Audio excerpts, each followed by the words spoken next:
Welcome to Selective Imagery.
Welcome to Thanks for the Memories, Part 3. Hello, everyone. I'm here to talk to you about two newer, to me, vintage cameras that I've added to my collection. And I like talking about old cameras. I mean, I'm enamored by them. I love them.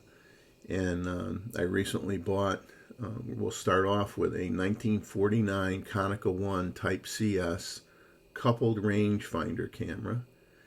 And I'll hold it up here and show you the front view and the top view and the bottom view and the rear view. Now, this was made by Konica Photo Industry Company Limited. That was the official name of the company, and the camera was just called a Konica. This particular camera came out in 1947, and obviously in 1947 the Allies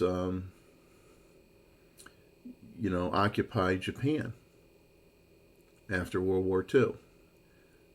Predominantly U.S. forces under General Douglas MacArthur, and we were in Japan from 1945 to 1952. So you won't really be able to see it unless you can see an embossed area on the bottom of the leatherette, and it says made in occupied Japan. That's one thing that makes this camera unique, because in 1950 that embossing was changed to just say made in Japan, and eventually it wasn't embossed anymore, and the made in Japan was just put on one of the metal wheels on the back, on the bottom of the camera, stamped into it.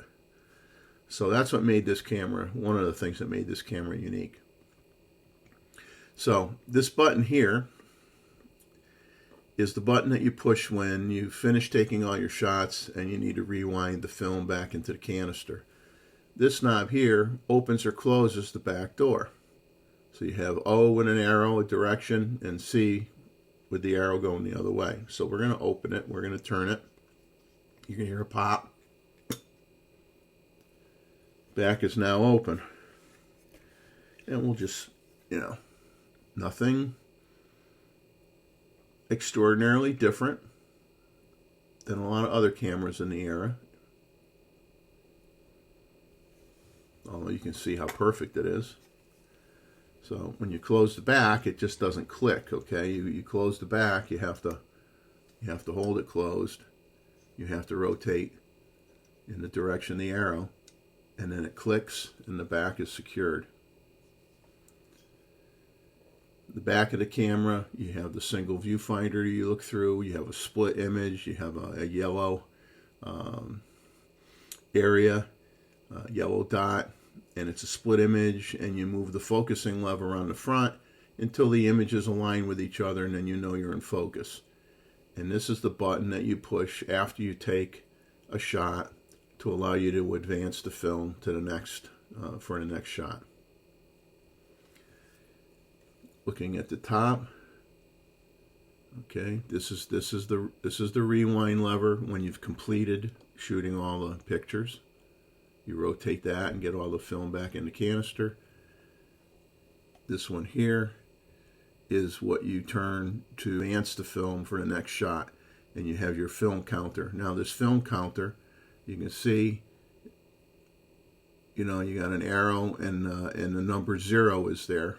Okay, so after you've advanced your film, you've got a couple nubs. You can see one right above my fingertip here and one on the opposite side. You've got a couple nubs that help you rotate this dial so you line up the 0 with that arrow. And then after you take a picture, you rotate this dial and it's going to go on the first tick mark showing that you took one picture. So this is like a count up counter rather than a count down. There are some older cameras where you would adjust it to how many exposures you had on your roll, 24, 12, 36, and then actually as you shot the picture, when it counted down to 0, then you knew you had exposed all the images, and then you would hit the button and rewind the film. This one actually counts up. And you can also see that the lens is extended. Okay, this lens collapses. This is your focus lever.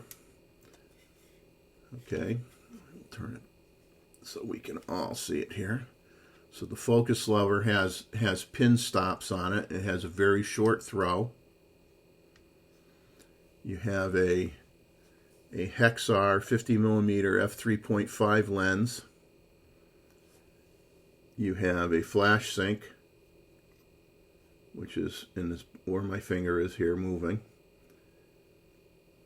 You have the dial at the top is that you rotate is your shutter speeds. So it goes from B to 1 second through 1/500th of a second. You have a shutter cock mechanism, which is right here. So you have to push that down to cock the shutter. And then this is where you release the shutter. Okay. Now, after you've taken that picture, if you don't push the button on the back and then advance the film, you're going to have a multiple exposure. So if you forget to do that, you could have a lot of multiple exposures. Now your aperture adjustment, hard to see here, there's a slider that I'm moving on the opposite side, but you could see that piece moving. It has a scribed line on it, and it lines up with your f-stops. And there's a little button that I'm sliding, and it goes from f3.5 to f22. And the lens is extended. When you're done, you rotate the lens counterclockwise and push it into the body. And it's a wonderful camera. I look forward to getting a roll of film and really trying this one out, because I think I'll be pretty shocked by how well it works. Now, it doesn't have a meter in it. It's all mechanical. There's no batteries. So it's like many cameras of the era where you had to have an external exposure meter, take your measurement, put in your film speed, take your measurement, and then, adjust your settings accordingly and take the picture. Let's see if there's anything else I want to say about this. If I didn't mention it, Konica at one time, up until 2006 when they stopped making cameras anymore, they were the oldest Japanese photographic company until they stopped making cameras in 2006, because they made film, they made chemicals, they made a lot of other things before they made cameras. And like I said, even though this does not have a number 1 on it, this camera, because they did come out with a Konica 2 and it had the 2 designation on it, and then a Konica 3 by default. Historically, this was just known as the Konica Standard or the Konica 1. And it's a fantastic camera, and if you're lucky enough to find one of these in great shape, I would grab one. I think you would be very impressed by it. So that's about it. We'll move on to another video clip that I'll attach to this one, and to discuss the second camera. Okay, so now we're going to talk about the second camera. Now, the second camera has some historical significance as well. Now, the model I bought is what I believe to be a 1930 Kodak vest camera Type B. And Kodak made these vest pocket cameras from 1912 to 1935. And there were, different versions of that camera. Now, it actually it cost around $7.50 for the camera, and it used 127 film. 8 exposures would be all you could take on this camera. The negative size would be 1 5/8 by 2 1/4. So you're paying 25 cents for 8 pictures. Now, I did look to see if you could still buy film for this camera, and B&H does sell a roll of film for this camera. It's Kodak Professional Portra 400 color film, and it's $31.34 for 8 exposures. I think I'll pass for now. It's going to be a collector camera that I may or may not actually ever try out, because at that price it's pretty darn expensive per print. I may do it once down the road, but I'm not in any hurry. So let me show you what the camera looks like, and you're going to say, wow, that's a really funky looking camera. So this is the front view with it closed up. Okay, it's got beautiful leather. This is the top. This is your rewind. This is for advancing your film. Okay, nothing on the sides, nothing on either side. Here's the back. And then you have this interesting little cutout, which is what makes this camera really, really cool. And we'll talk about what that is in a little bit. And then, of course, here's where you would see the number, what exposure you were on would show up. So how do you open this thing up? You're saying you move this lever out,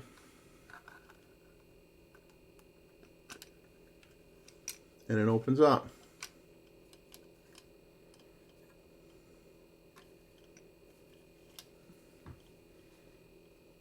There you go. So now you have a rail. You can see the rail system on the bottom, and you see those 2 pins underneath that are knurled. That's what you grab to pull the bellows out on this camera. So I will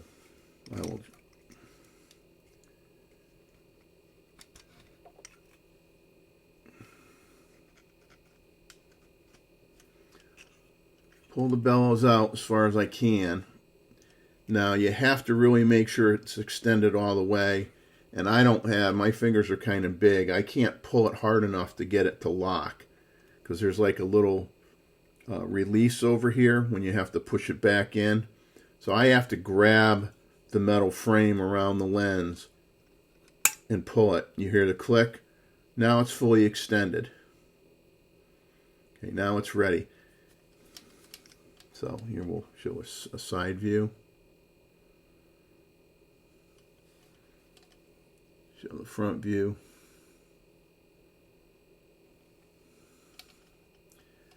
And I know you're saying, oh, what the heck is this? It looks like a stylus. Yeah, this isn't made by Apple, but it does have a stylus, and we'll talk about that. And then if you were setting this on a table to take a picture, you would leave this down, and you would just lay it on the working surface, okay? And it would just stand up on the table. So that not only acts as the release lever to allow you to pull this out, it actually acts as a stand. So if you have it on a table and you're taking a picture, it works out really good.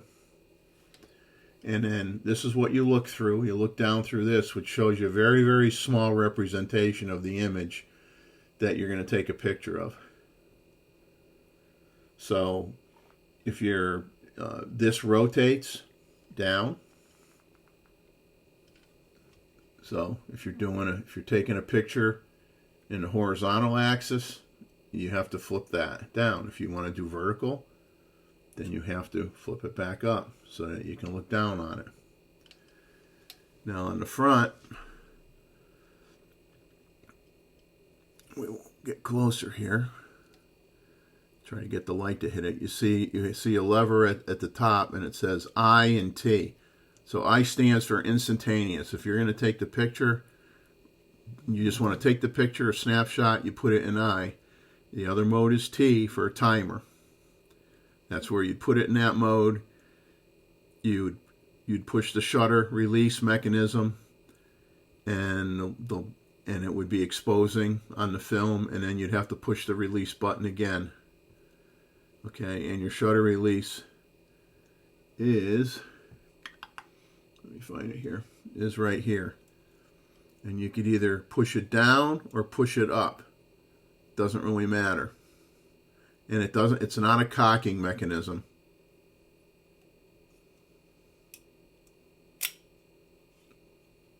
Okay. Here. So you can go down or you can go up. Either way, it does what it's got to do. And there were a lot of variations. This doesn't have any glass that you see in the front. This is all metal. Your exposure is from a dial on this side. And if I'll try to get the light to hit it, you can see a number 1 in there. And if I rotate the dial, it is now number 2, number 3, and number 4. So you have 4 aperture settings, and that's just a plate that's milled out with 4 different hole sizes, because this is not a lens with a leaf shutter with aperture blades. Okay, your aperture is basically you're spinning a metal disc that has precision machined hole sizes in it, 1 through 4.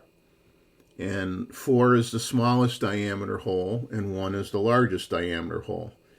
And this camera, back in, let's see, I'm trying to think of the time frame.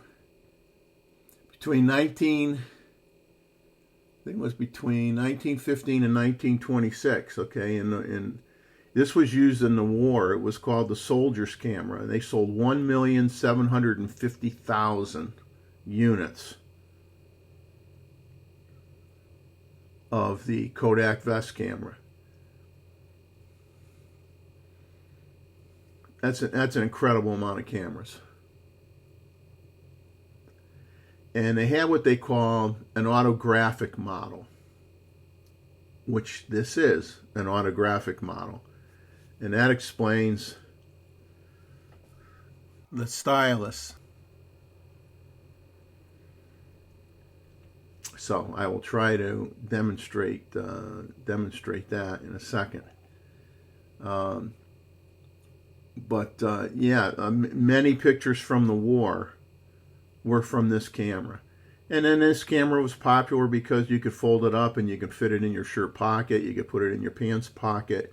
It would fit easily in a woman's purse. So it was really for its time in history. It was a basic but a pretty well made camera, and it definitely has its place in history, especially since it was used in World War One a lot.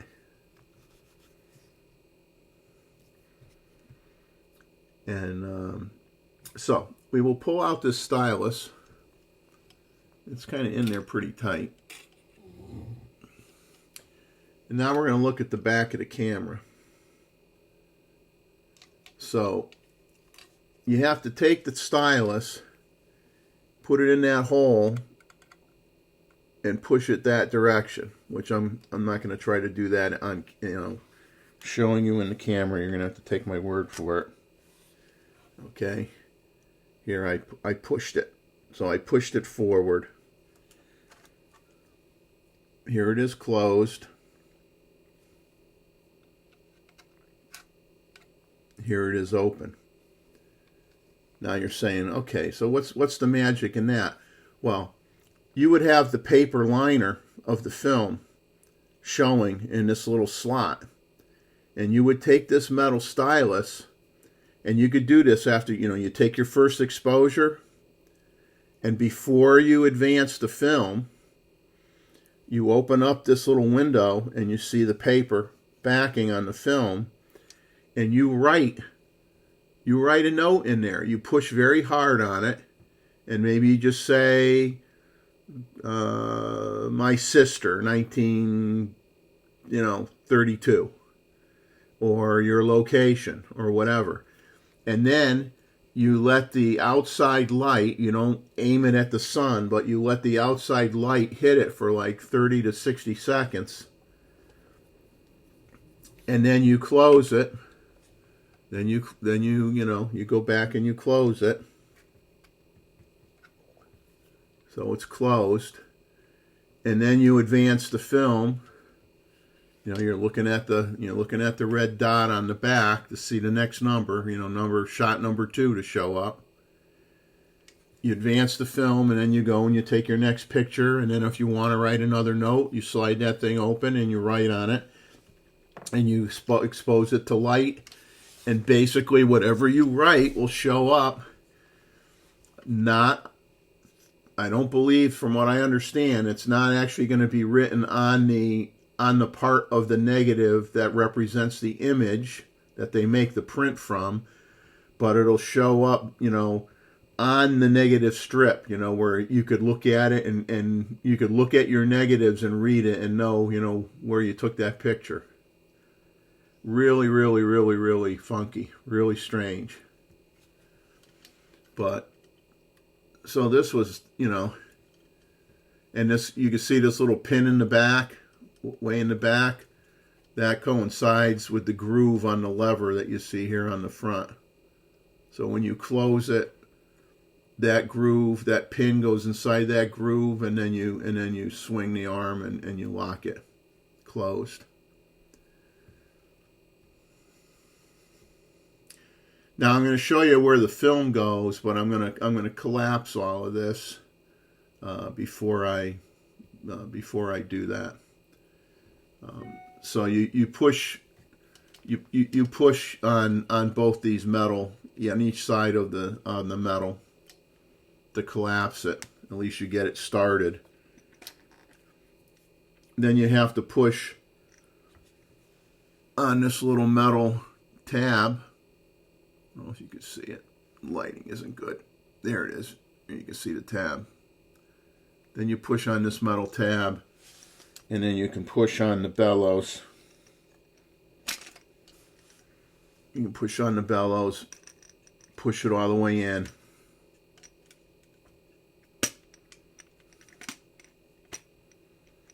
I pushed it all the way in. You can see the rail system.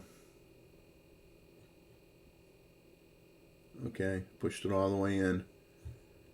Then I'll push on those sides a little more, and you can close the door, and you got to line up with the pin. Okay, and then just lock it closed. Now, to put the film in the camera, that's really funky. You have to unlock it.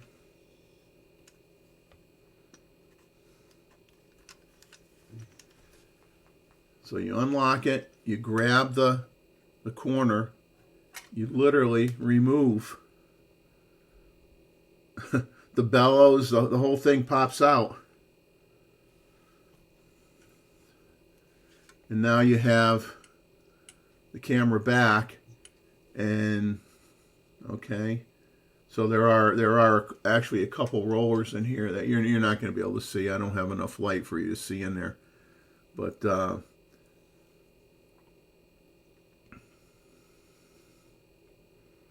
film canister will go in this side.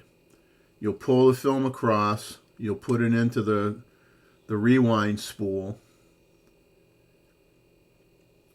and then you will, you'll rotate the spool, and it only goes one way, to drag the film across. Once you get it started, once you can see it started, then you're going to put the guts back in.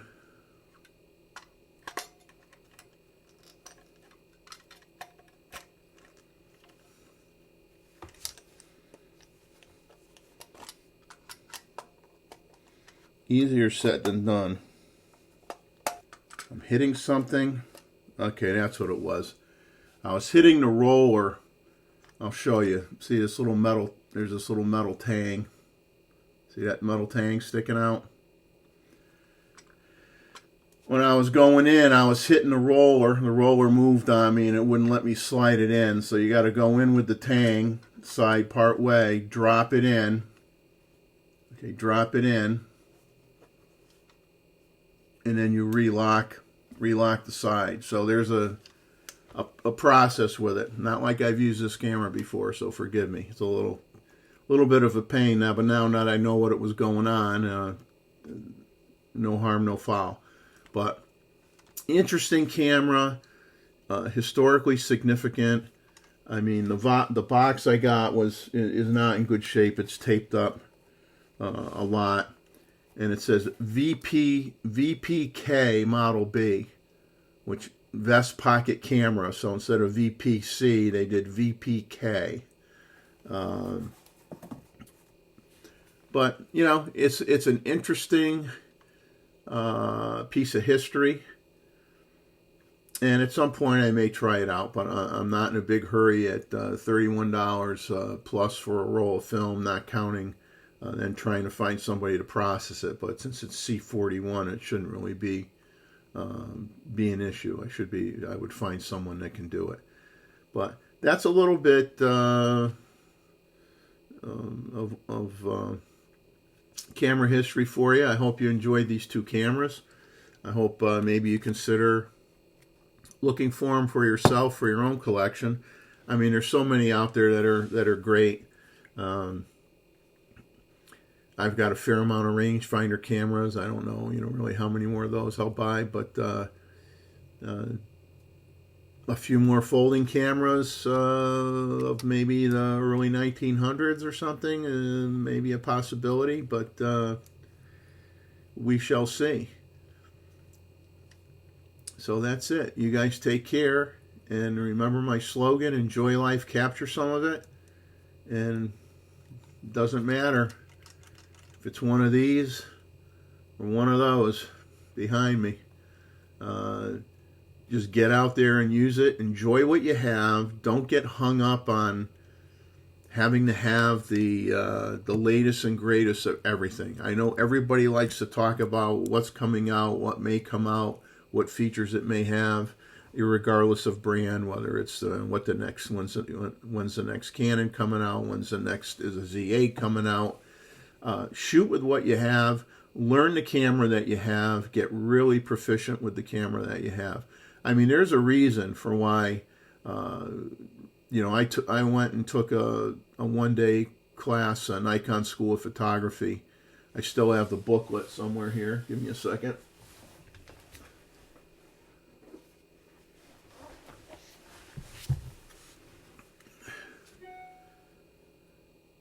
Nikon School Handbook.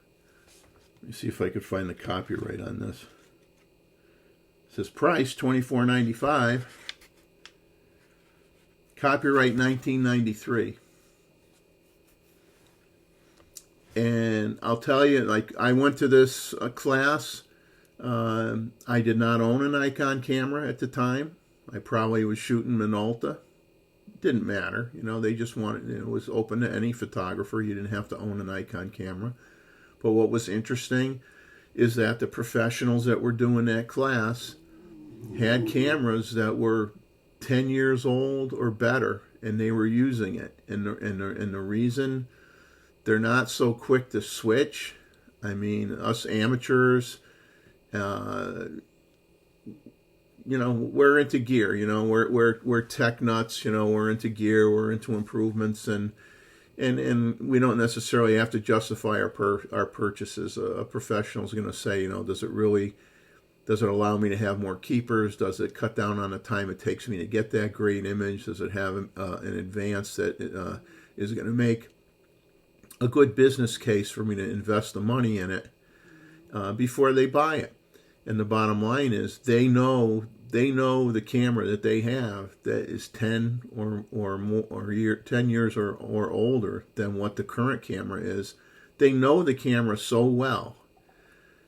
They can use it with their eyes closed for the most part. I mean, they know where by feel, they know where every button is. They know where every function is. They know, and you know, they're probably not in a hurry to start over and learn a new placement or what they might think is a new fad, because they're taking great images with what they have. So, you know, learn the gear as best you can, and you know, and really think about it twice before, you know, you just jump on the bandwagon, because camera stuff isn't cheap. We all know that. So. But have a good one. I mean, here we are, 2023, and I'm talking about cameras that are, you know, almost, you know, 80 to 100 years old, while everybody's waiting for the Z8 or the R1 to come out. But have a good one. Until next time, take care.